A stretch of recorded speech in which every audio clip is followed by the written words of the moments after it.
With the holidays upon us, today we're going to take a break from divorce and talk DUI. We're going to hear from our local criminal defense expert, Kyler Ovard. Kyler, what's your number one tip about DUI in the holidays? Well, the number one tip is that if you're going to an event, a dinner, party, whatever, and you know you're going to be consuming alcohol, the best thing to do, the safest thing to do is have a designated driver, Uber, Lyft. It's just not worth the risk. I mean, the difficulty is, and I've seen this in a lot of, with my clients that I've had, is, well, I felt fine, but they felt fine, but they were over the legal limit. And especially on December 30th, when the law changes to .05, it's very difficult to gauge where you're at. So the best thing to do, designate a driver or Uber or Lyft if you're going to be drinking. So if you do make the conscious or unconscious choice to drink and drive, and you are pulled over, what next? Well, so if you do get pulled over, and DUI investigations result from all sorts of traffic violations. Swerving, speeding, equipment violations, burnout tail light, burnout light that illuminates your license plate. So no matter what it is, if an officer pulls you over, the first thing they're going to do is ask for license, registration, and insurance. When they ask for those documents, legally you do have to provide proof of those things. And so that is something that you can't argue about. You can't say, why did you stop me? When the officer asks for them, turn those documents over. So what happens if they ask you if you've been drinking? And that is generally one of the first things that they do ask, is if they smell the odor of alcoholic beverage, they will ask if you have consumed alcohol. When you're asked that question, you do not have to answer it. Now, you can't lie to law enforcement. That is a crime. But you have a right against self-incrimination. So if they ask if you've been drinking, you say, officer, I'm not going to answer that question. Kyler, what about if they ask you to get out of the car? So the officers are allowed to be able to control their scene of an investigation. So when they ask you to get out, you're going to have to comply.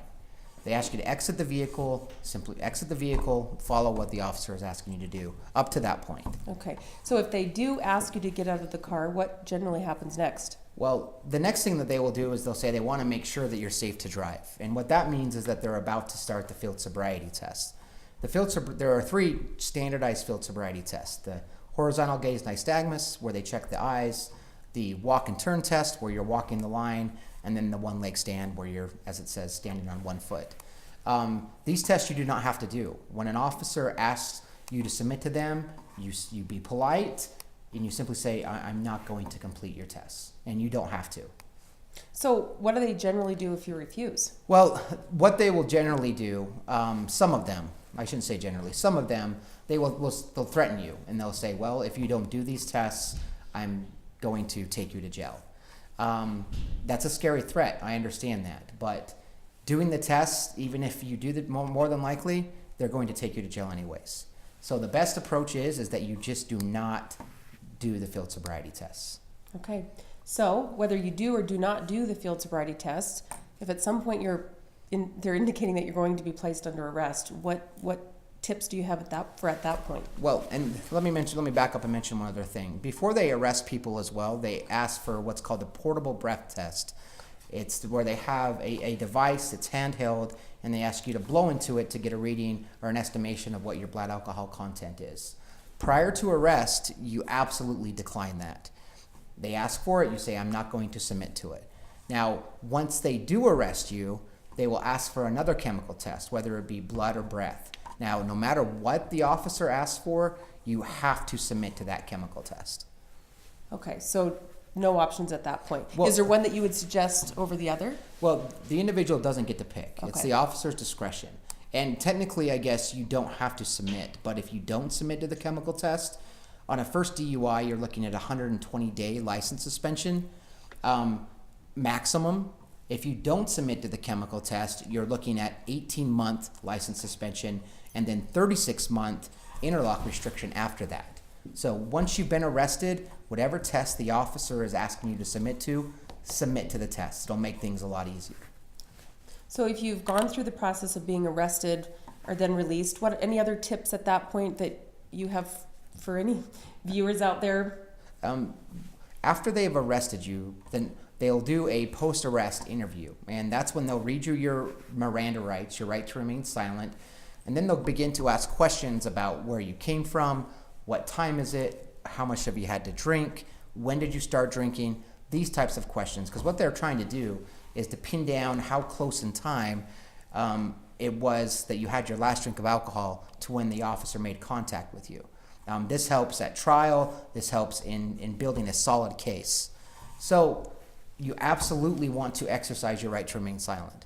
When they ask you, when they read your Miranda rights, and they say they have some more questions for you, you say, I'm going to exercise my right to remain silent. Absolutely. At that point, if you're under arrest, don't say anything more. So you're arrested, you're generally taken, booked, and hopefully released.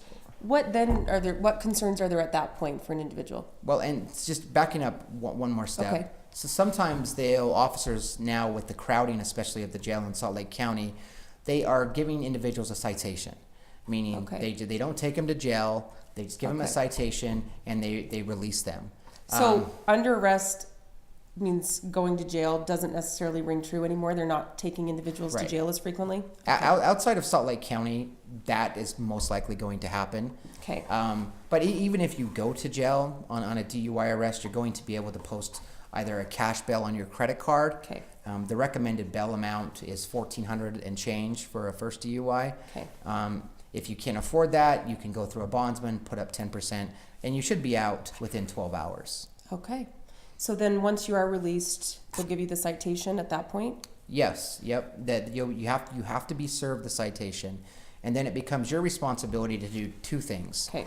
The first one is there is an administrative process with the driver's license division that determines the status of your license while the case is pending. Okay.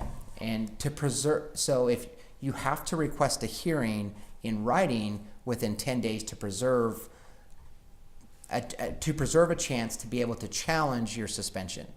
If you don't request that, they're automatically going to suspend your license. Okay. So if you send the written request and they receive it within 10 days, then you'll be entitled to a hearing, and it just mitigates. That's right. Yeah, okay. And the hearing has to be held by statute within 30 days of the arrest. Okay. So once you're released, you have the deadline, and what's the other main thing that individuals should do at that point? So you should absolutely be calling a criminal defense lawyer, criminal DUI defense lawyer that can help you navigate it. DUI is a very complicated area of law, and it's only a Class B misdemeanor. I say only relatively, but it's still a very serious charge with long-reaching consequences. And I've heard quite a bit from clients when they have a very high blood alcohol content, and they say, well, is there anything we're going to be able to do? There's always stuff that you can try to do, and sometimes you catch breaks with problems in the case. Officers move. There's all sorts of things that can happen, or sometimes people just end up convicted, but you at least want to give yourself the best shot. And you do have another deadline that you have to contact the court within 2 weeks, and hiring a lawyer will take care of all of that. Generally request the driver's license hearing as well as schedule a court date when it's time.